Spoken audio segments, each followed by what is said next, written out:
দেবী লক্ষ্মী আর রাধা কিন্তু আলাদা। লক্ষ্মী আর রাধা কিন্তু এক না। দেবী লক্ষ্মী সমুদ্র মন্থন থেকে প্রকটিত হয়েছিল, যিনি ভগবান শ্রীকৃষ্ণের লীলায় রুক্মিণী রূপে জন্মগ্রহণ করেছিলেন।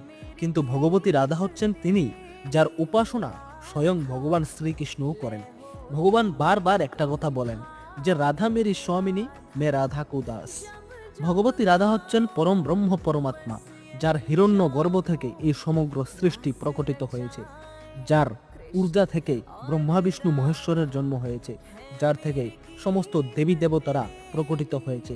মানুষের মধ্যে যে আত্মশক্তি, তিনি হচ্ছেন দেবী রাধা। পরমাত্ম শক্তি হচ্ছেন রাধা। এই চরাচর জগতের সমস্ত দেবদেবীকে কার্য করার শক্তি প্রদান করছেন, তিনি হচ্ছেন দেবী রাধা।